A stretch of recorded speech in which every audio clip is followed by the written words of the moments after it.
welcome to the tutorial. Today I'm going to be doing about how to use Cheat Engine in Pokemon Rejuvenation and other such games in order to speed up the game, make things easier for you, etc. Just as a side note, in Cheat Engine it likes to pop up multiple boxes, and because of my editing software, those multiple pop-up boxes are not visible. However, if you download Cheat Engine and do this along with me, you should hopefully be able to figure out the blinks. So yeah, enjoy the video. Alright, so hello and welcome to a tutorial for Pokemon Rejuvenation. This is not necessarily just for Rejuvenation. Actually, you can do all the tricks that you see in this video in any Pokemon fan game as long as it was made in RMXP or RPG Maker. So the first thing we're going to do is you need to download the Cheat Engine program if you want to do any of these cheats on your game. I don't necessarily condone cheating for your games, of course. That's up to you and how you decide to play. But what this ultimately will do is it allows you to mostly save time. Most of these cheats will allow you to save time. There are a few that will help you, create values that you shouldn't be able to have normally in the game. But as a whole, most of these I use to speed up the game instead of to cheat on it. So the first thing you're going to do is go into Cheat Engine and you're going to click on this little magnifying glass up in the top left corner. It lets you choose a program, so you're going to find your game. So of course I go and find the Pokemon Rejuvenation icon. And the first thing I'm going to do is go into Enable Speed Hack, and I changed to 7 because most RMXP games will crash if you go at 8 or above, at least from my experience. So 7 is usually the speed I'll do, and as you can see, if you turn it to 7, the game will go approximately 7 times faster, which obviously saves you lots of time. I tend to do this period with any game, even if I'm not planning on using Cheat Engine for anything else, but that's just a helpful thing that you can start off by doing. So this Goldeen is going to be our test subject for today of sorts. So the first thing I'm going to show you how to do is to EV train your Pokemon really fast. So if you don't want to spend a lot of time EV training, you just want a competitive team but you don't have the time for it and you just want to play a fan game, that's totally fine. That's by all means go for it. So what we're going to do is, in Rejuvenation there are these little rooms that you can use to EV train. So we're going to go to the speed room, just to show you guys how this works. So actually first, as you can see in Rejuvenation, for example, it'll show you the EVs are on the left and the IVs are on the right. I don't think it's really possible, at least with the Cheat Engine techniques I know, how to change the IVs. So if you're going to IV breed, that's up to you. I do know ways to speed up breeding, which we'll get to later, but for now we're just talking about EVs. So if you can see here, if I am Goldeen and I take out a Charmander who gives, I believe, 1 speed EV, then I go and check my summary again. As you can see, speed is now 1.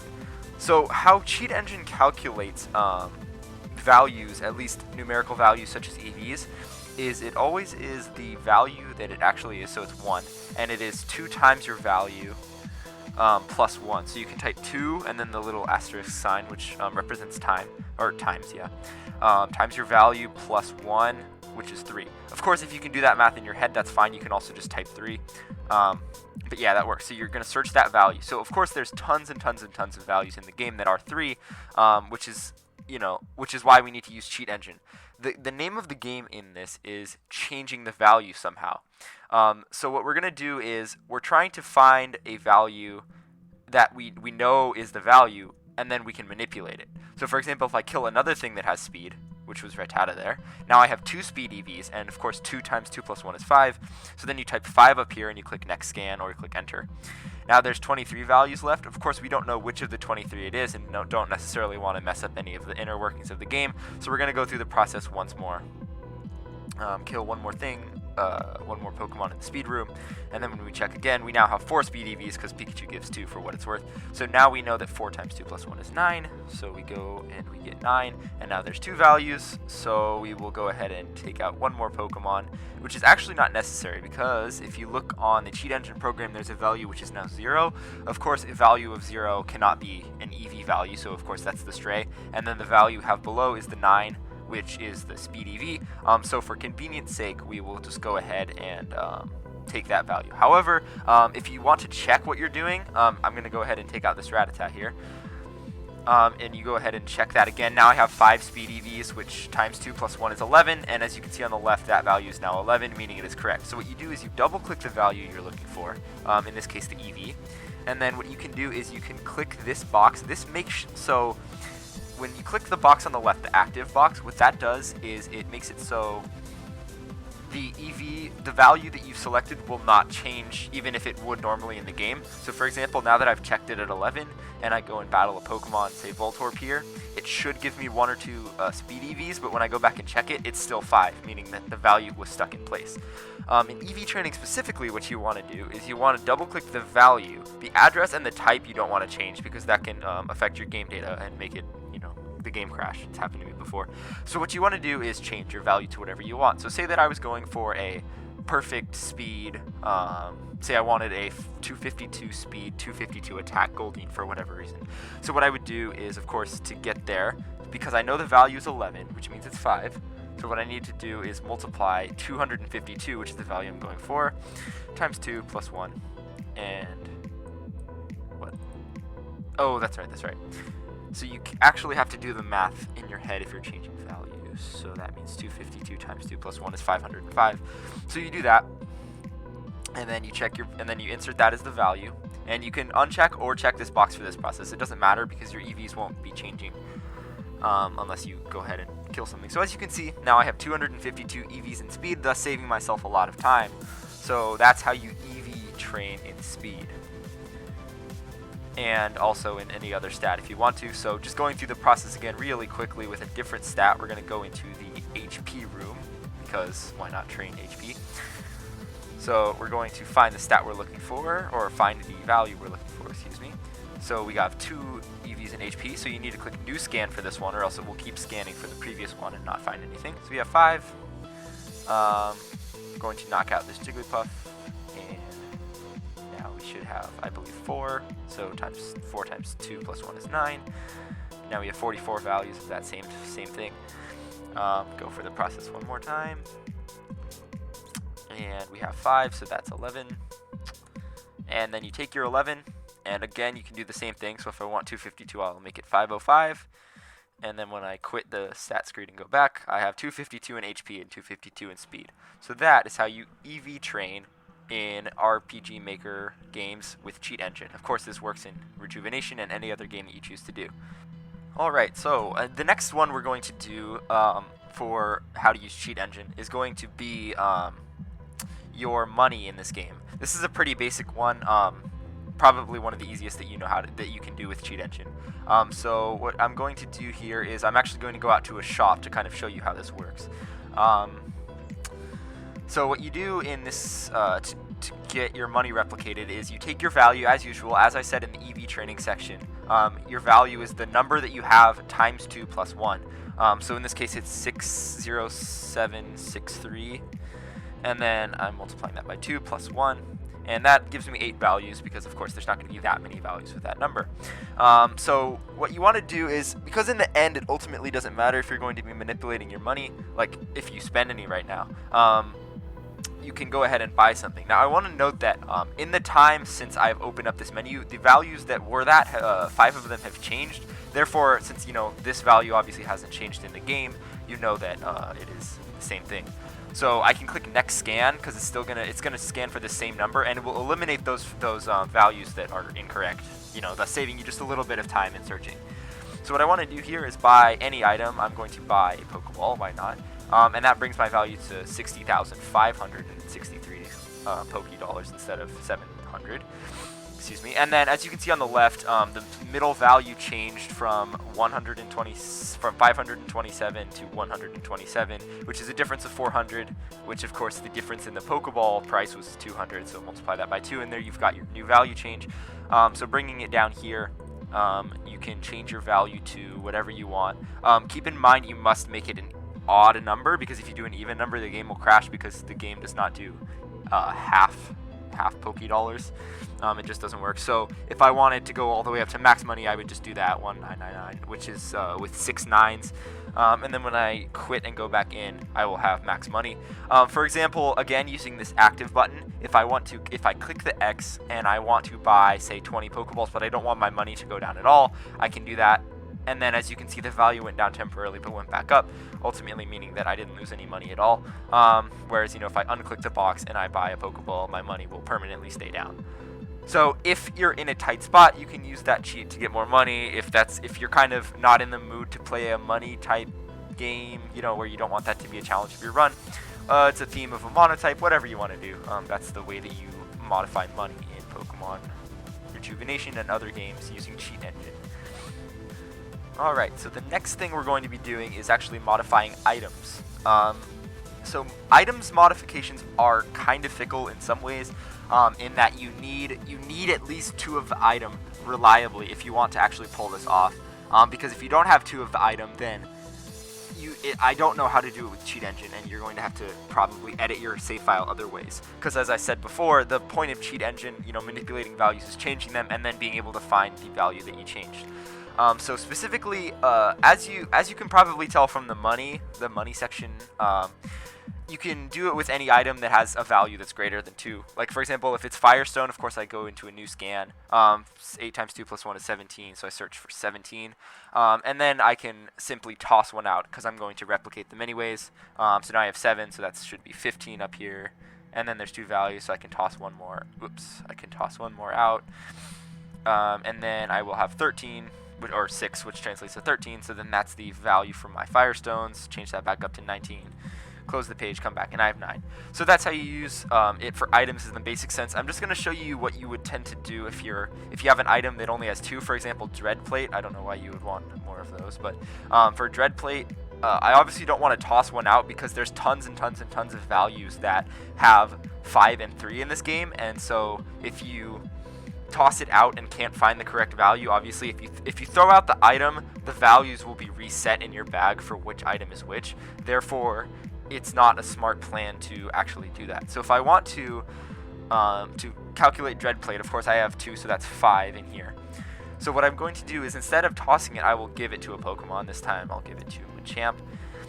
And then I will recalculate for 3 because it counts only the items present in your bag, so the one on Machamp is kind of not counted in this value. So as you see, there's 138, which if I had tossed it, that would be a pain to sort through and figure out which is which. I will click next scan because I still have 3 in the bag, or only have 1 in the bag, which saves a lot of time. So now it's only down to 13 values. You can kind of do that again and again. Your values will change sometimes drastically. And then you can use that to hopefully figure out, at least narrow it down a few. And then what I can do is I can go back to Machamp and I can grab the item, take it back, and then now I should have 2 in the bag, which in this case I have this one. This value, as you can see, it was 3 for a long time, and now it is 5, and this value has been 5 all the time. So those 2 are the values we're looking at. So if I give it to the Pokemon again, this one has become 3 and this one is not. So this is the value we can delete. So you right click it and click delete this record. And then this record right here is the one that we're looking for. So if I, of course, change it to say I want 3 Dread Plates, and I go to my Dread Plate, now I have 3 of them, and then I can take this one back from Machamp and have 4. Of course, I only need 2, but that's another story. Alright, so that's how you duplicate items, as long as you have at least 2 of them in Pokemon Rejuvenation and other games. Alright, so the next Pokemon RPG Maker trick I'm going to show you how to do is actually all about breeding. So this is probably, I would say, the most convenient of the ways that you can use Cheat Engine to help you. Most players would probably not consider this cheating because it's ultimately entirely a time saver, but really it's up to you on whether you find it moral or not. So what I'm going to be doing here is putting 2 Pokemon in the daycare. Really doesn't matter which ones, because it's just for demonstration. So I'm going to put Ditto and Lotad into the daycare right now. So I'll put in Ditto and I will put in Lotad. So what this allows you to do is, so when you put in Ditto and Lotad, this will allow you to breed them, of course. Except you have to walk a certain amount of steps, and it counts that against you. So, and it counts them up to 255 steps, and then it will restart the counter. And if there wasn't an egg, the counter will go back down to 1, 3, 5. So steps in this game, as I said, related to items and stuff, they're also counted in multiples of 2 times the value plus 1. So what we're going to do here is we talk to the old man, and of course he's going to tell us there's no egg yet because we haven't walked that many steps. So what you do is you take a new scan, and it's going to be an unknown initial value because we don't know how many steps we've walked. You can count it from the minute you give the lady the Pokemon. It's not necessary though. I'm actually you can do unknown initial value, or you can do smaller than, because I know that this value is going to be smaller than 511, so I'll do smaller than 516 just to be smart. And then what you can do is on the next scan, you can do increase value by 2, because each step counts as 2. And so then you walk 1 step and you click next scan. And then you walk 1 more step and you click next scan again, and you do it a 3rd time. And that should hopefully narrow your values down pretty closely. You can do it a 4th time, and then that will leave you with only a certain amount of values. Of course, this value right here is not the one that we're looking for, because it just went down after we did that. So I'll take 1 more step. And as you can see, the 3 values below, all 3 of them are, all 3 of the values are going up each step I take. So as you can see, the 3rd value on the screen, the middle of the 3 values we're looking for, just turned over when I passed 255. So the value we're looking for, it goes up to 511. Therefore, the one that we just got is not the one that we're looking for. So it's got to be this value or this value. So just to narrow that down, I will just delete the other 2 registries by typing in 279. Oh, it's awkward. Oh yeah, because I have to. So I change it to exact value and then click it, and now I have the 2 values I'm looking for. So now what I can do is I can walk around a bunch of times, and as you can see, both values are remaining where they are as I'm taking steps. Ultimately, only one of them is the one I'm looking for specifically. So once I hit there, as you can see, the top value rolled back over once I hit 511, and the bottom value, is continuing going. And since 511 is our maximum, the top value is the one we're looking for.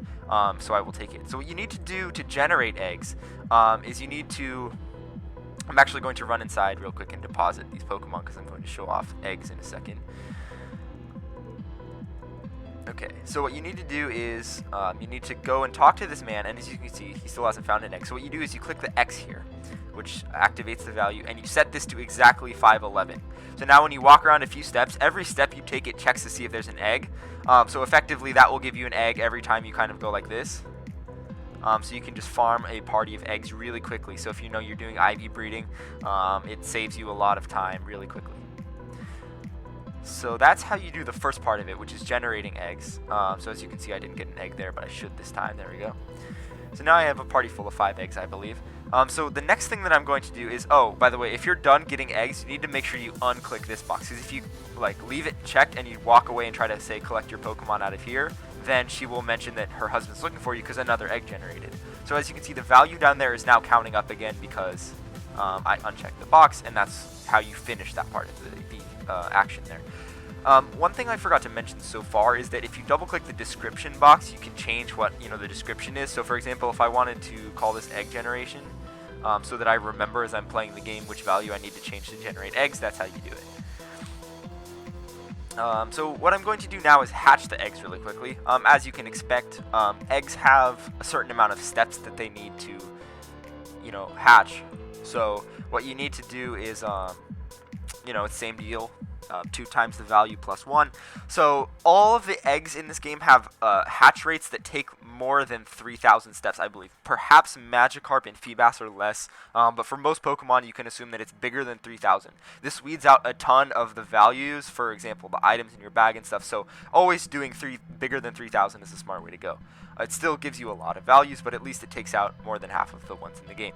So anyways, what you're going to do is, similarly to last time, instead of increased value, every step you take, you do decreased value. So there, you take 1 step, decrease value by 2, same deal, do it again, and you're going to do it a few times just to be sure. So then, as you can see, I have 5 eggs in my party, so I have 5 values I'm looking for, all of which are about the same, so you can tell that they're the right ones. So I'm going to drag all of those down here. Of course, if you click and then hold shift and click, if you didn't know that, that's how you can do something. And instead of double clicking, because that will not let you do that, you can hold shift click and you right click and go to change record, click value. And since if you change it to 3, that means that in the next step, it will allow you to change the value so that, in the next step they'll all hatch. So I do that, change it to 3 for all of them. And then when I walk 1 step, the first egg will hatch into a nice Lotad. The second egg will hatch. and the third egg will hatch, and the fourth egg and the fifth egg will all hatch into the Lotads. So ultimately, if you know what you're doing with these values, the egg generation one that I wrote above, the one over here, this one will not change. So as long as you keep going, you'll be able to use that as many times as you want. However, once these ones are hatched, once you get new eggs, you need to find the values again using that same process, so you can delete those once they're all hatched. So yeah, that's how you do eggs and breeding with Cheat Engine. So hopefully you enjoyed that. Yeah. Alright, so next thing we're going to do in Cheat Engine on Pokemon Rejuvenation, which again works on any fan game that you choose, is we're going to be walking through walls, kind of. So this is actually because your movement on the map is defined, so each tile is defined by a number. So it has a horizontal coordinate and it has a vertical coordinate. So what we're going to be doing is manipulating these. Of course, this isn't necessarily I can't recommend this entirely. I've used it in the past in very certain situations, like where there's an HM across the water and I forgot HM Surf and I don't want to go get it, so of course it's a time-saving thing. Or perhaps, the game that you have has a bug where you can't pass a certain wall, even though you should be able to by all means, so you can use this method to bypass that wall, all that kind of stuff. But, if you're using it to skip parts of the game, you have been warned that perhaps you will cause it to the sequence break, and that would be not very good. So what you're going to do for this is we're going to find a horizontal coordinate and a vertical coordinate. So I still have the egg generation one right here, but what we're going to do is we're going to go for a first scan. It's going to be smaller than, say, 1,000 because there's not 500 tiles horizontally on this map. That's, of course, just to limit the values as I've been doing. So for horizontal coordinates, to the right is increasing value, and to the left is decreasing value. So you do 2, increase value by 2, and because all of these are multiples of 2 as they have been in the past, you can go a few steps to the right each time you do a new scan. And then just to be safe, you can go 1 step to the left and go decrease value by, and you will find a bunch of values. So this is kind of the weird part I've noticed. So as you can see, those 4 values are buggy, and they're not the ones we want because they're obviously not showing the coordinates on the map. But these 2 are always, they will stay the same no matter what. So if I go back into the game and I start going around, you see those 2 are sticking together. So to find out which one actually matters, what you can do is, you click on the value and you change it 1 tile. So that I changed 1 tile to the side, and then you saw my character shift over there. I did not press the button. That was the game doing that. Meaning that this record right here, I don't know what it does, but it will catch up eventually. But yeah, that's how that works. So this is the one that you need to move horizontally. So if I choose horizontal movement, that's what I will describe it as. Vertical motion is pretty much the same thing. So you have to start a new scan smaller than 500 because there's not 250 vertical tiles on this map. You just go like this, and then I need to restart that. Excuse me. So smaller than 500, excuse me. And then 2, decrease value by 2. And then instead of perhaps what you would expect where up is increasing and down is decreasing, it's actually inverted. So if you go up, it is decreasing, and down you are increasing. So if I go 1 tile up, I will do decrease value by 2. Same deal if I go up again and up again. For what it's worth, you can go horizontally all you want during this process. So if I want to come up here, I can do that. Again, I will, just to be safe and weed out a few values, if I go down instead and change the value to increased by, that's how you can circumvent that. So as you can see, the certain values on the screen, all of the values from this one and up, those all have changed kind of randomly and made weird results. The only ones that haven't are these bottom 2 right here. Those are the 2 consistent values. So again, if I test one of them, 1 tile, and my character did not move on that one, but if I test this one, my character did. So this value, the first one we tested, is not the one, so we can delete that one. And then this one is the vertical movement tile. So hopefully that makes sense for the most part. So what you can do with this is, if you want to bypass, so say that there's a wall on this tile that I'm standing on right now. And I want to bypass the wall for whatever reason. So what I do there is vertical movement. I know I'm trying to get from this tile that I'm standing on 2 up. So to get 2 up, that means I'm decreasing by 2, meaning I'm decreasing by 4 value-wise, meaning I will change the value to 125. And then when I click back into the game, my character has been moved 2 tiles up. And now if there was a wall right here, I would have been able to pass it. So what you can also, same deal horizontally. So if I wanted to go one tile to the left, I change it to 53, and I will go one tile to the left. If you warp yourself into a tile that you're not supposed to be in, like for example, I'm not supposed to stand on this tile under any means, it will not let you move at all. However, if you goof like that, you can always just remedy it by moving to a tile that you should be able to via cheat engine, and you'll be good. So basically, the danger here is don't save your game on a tile you're not supposed to be on, and then, I don't know, delete cheat engine from your computer, because then you would be stuck. But yeah, that's how you do that. You can also kind of do major leaps across a map. Like, for example, if there's a map that you really can't stand, there's wild Pokemon everywhere, and you want to skip across it just to save time. So say I want to go from where I am now to the other corner on the other side. I can change this value to 101. For example, that will send me really far to the right, and this one to 91. Well, let's just see where this takes us. So your character will drastically start moving across the map. And as you can see, I did not end up where I wanted to go because this isn't a walkable tile, but of course you can remedy that pretty simply by just moving yourself up like 4 spaces, and now I'm on a tile I can walk on, and I have successfully traversed the map for a little bit. You need to be careful because if you type a value that's off the coordinates of the map, like say that a map has 100 horizontal tiles and you type 205, there is no 102nd tile horizontally, and then the game will crash. So you need to be careful. Don't try to do anything too extreme. If you want, if you're cheating your distance and you want to go only a little bit, that's always a safe plan. So yeah, that's how you ghost your movement. You can use it to get into funny situations. Like if I want to come into this vendor stall with this girl, I can just go up 2 tiles. Now I'm in here with her. Lovely. But yeah, that's pretty much how you do that. Again, this will work in any game, not just Rejuvenation. Any game that's Pokemon and works with RPG Maker, Cheat Engine will let you do that. So yeah, thank you for watching. That concludes the cheat engine hacks, actually. Those are all of the ones that I know how to do and the ones that I consider, really relevant, that you can use in a lot of situations to save time. But, if there's a number in the game and it changes and you can figure it out and, there's something useful about it, you can use that to your advantage as well. Yeah, that's pretty much all for this tutorial. Thank you for watching. Stay classy.